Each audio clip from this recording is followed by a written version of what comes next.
Welcome to daily trip channel.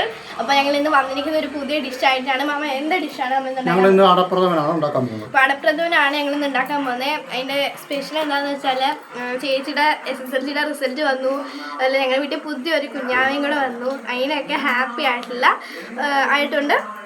ഞങ്ങളൊരു dish ഉണ്ടാക്കാൻ പോവുകയാണ്. അപ്പോൾ നമുക്ക് നേരെ ഡിഷ് ഉണ്ടാക്കുന്ന കാണാം. അതിനു മുമ്പ് ഞങ്ങളുടെ ചാനൽ ആദ്യമായിട്ട് കാണുകയാണ്, ലൈക്ക് ചെയ്യുക, ഷെയർ ചെയ്യുക, സബ്സ്ക്രൈബ് ചെയ്യുക, നിങ്ങൾ സപ്പോർട്ട് ചെയ്യുക. ഓക്കെ, അടപ്രഥമൻ വെക്കാനുള്ള പരിപാടിയാണ്. ആദ്യം ശർക്കര പാനിയാക്കുക.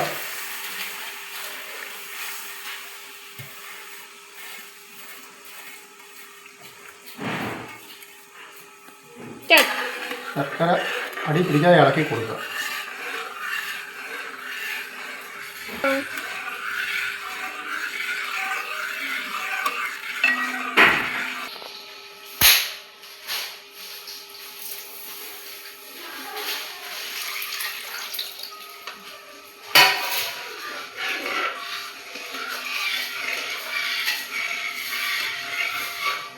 തിളക്കുന്നതിന് വരെ ഇളക്കി കൊടുക്കാം. തിളച്ച് വന്നിട്ടുണ്ട്. ഞങ്ങളിനി അട ഇടാൻ പോവാം. അട കുതിർത്ത് അരമണിക്കൂർ കുതിർത്ത് വെച്ച ശേഷം ഞങ്ങളത് ഒരു കിഴുത്ത പാത്രത്തിൽ ഇട്ട് വെള്ളം പോയതിന് ശേഷം ഞങ്ങളെടുത്ത് ഇട്ട് ശർക്കര തിളച്ച് വന്ന് അതിനകത്ത് ഇട്ട് ശർക്കര വേവിക്കുക.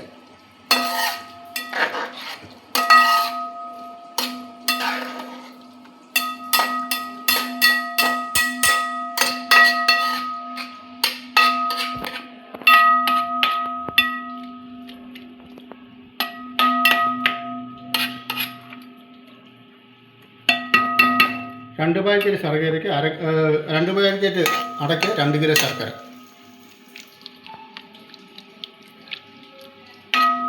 ഇത് എത്ര സമയം വെക്കണം? ഇത് അട വെന്ത് വരണം. ഒരു 10 മിനിറ്റ്.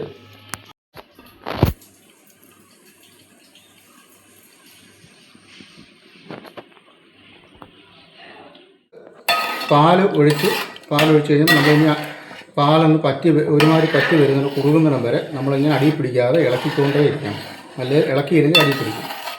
അപ്പോൾ ഇങ്ങനെ കൊഴുത്ത് വന്ന് ഇങ്ങനെ വരണം. ഇത് ആയില്ല, ഇത് നല്ല ഒന്ന് റെഡിയായി കൊഴുത്ത് വരണം. കൊഴുപ്പായി വരുമ്പോൾ നമ്മൾ തേങ്ങാപ്പാലാണ് ഒഴിക്കുന്നതിന്. തേങ്ങാപ്പാൽ 1-ാം പാൽ ഒഴിക്കുക ആദ്യം. അത് കുറച്ച് നേരം ഒന്ന് ഡ്രൈ ആയി കഴിയുമ്പോൾ 2-ാം പാൽ ഒഴിക്കുക.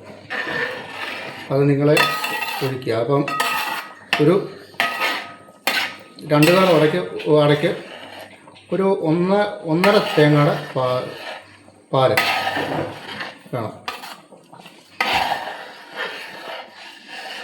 അപ്പോൾ ഇതിങ്ങനെ പറ്റി വരുന്ന സമയത്ത് ഞങ്ങൾ 1-ാം പാൽ ഇപ്പോൾ ഒഴിക്കും. ഈ അടി പിടിക്കാതെ ഇങ്ങനെ ഇളക്കിക്കൊണ്ടേ ഇരിക്കണം. നമ്മൾ 1-ാം പാൽ ഒഴിച്ച് ഏകദേശമൊക്കെ നമ്മൾ കുറുകി റെഡിയായിട്ട് വന്നിട്ടുണ്ട്. ഇത് കണ്ടോ. ഇനി നമ്മൾ 1-ാം പാൽ ഒഴിച്ചാണ് ആദ്യം. 2-ാം പാലാണ് ഇപ്പോൾ ഒഴിച്ചത് കേട്ടോ, സോറി. 2-ാം പാൽ ഒഴിച്ച് ഇനി നമ്മൾ 1-ാം പാൽ ഇപ്പോൾ നമ്മളിപ്പോൾ 1-ാം പാൽ ഒഴിച്ച് ഇനി അതൊന്ന് കുറുകി വരുന്നിടം വരെ ഒന്നുകൂടെ ഒന്ന് ഇളക്കി കൊടുക്കുക. ശേഷം ഇളക്കി അതിൻ്റെ കൂടെ നമ്മൾ വറുത്ത് കോരി വെച്ചിരുന്ന പറങ്ങാണ്ടി പരിപ്പ്, മുന്തിരി, കപ്പലണ്ടി ഇതിപ്പോൾ ഞാൻ ഇടാൻ പോവാണ്. അതിൻ്റെ കൂട്ടത്തിൽ ഇടുക. നമ്മളിത് കഴിവതും നെയ്ക്കകത്ത് വറുത്തെടുക്കുക. നെയ്യില്ലാത്തവർ വെളിച്ചെണ്ണ ഉപയോഗിക്കുക.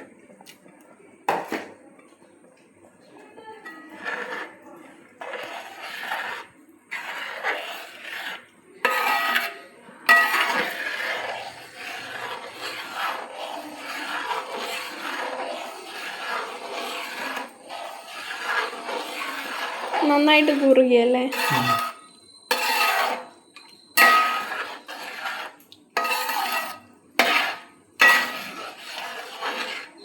ഇതിൻ്റെ കൂടെ നമ്മൾ ഏലക്ക പൊടിച്ച് വെച്ചിരുന്നിട്ടുണ്ട്. ഏലക്ക അവിടെ ചേർക്കുക.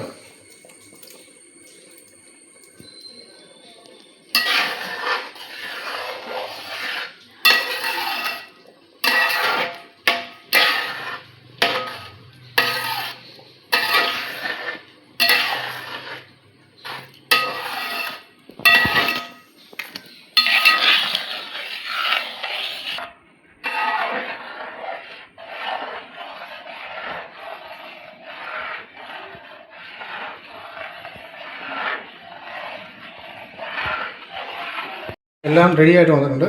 അത് ഇത് പായസമൊക്കെ നമുക്ക് കുറുകി നല്ല റെഡിയായിട്ട് വന്നിട്ടുണ്ട്. ഇതാണ് നമ്മളെ അടപ്രഥമൻ്റെ കാര്യങ്ങളൊക്കെ ഏകദേശം റെഡിയായിട്ടുണ്ട്. നമ്മളിനി തീ ഓഫ് ചെയ്യുക. തീ ഓഫ് ചെയ്തിട്ട് ഒരു അരമണിക്കൂറൊന്ന് റെസ്റ്റ് ചെയ്യാൻ വെക്കുക. അപ്പോൾ ഏകദേശമൊക്കെ കുറുകി റെഡിയായിട്ട് വരും. അത് കഴിഞ്ഞ് നമുക്ക് നിങ്ങൾക്ക് ഈ വീഡിയോ ഇഷ്ടപ്പെട്ടെങ്കിൽ ലൈക്ക് ചെയ്യുക, ഷെയർ ചെയ്യുക, സബ്സ്ക്രൈബ് ചെയ്യുക.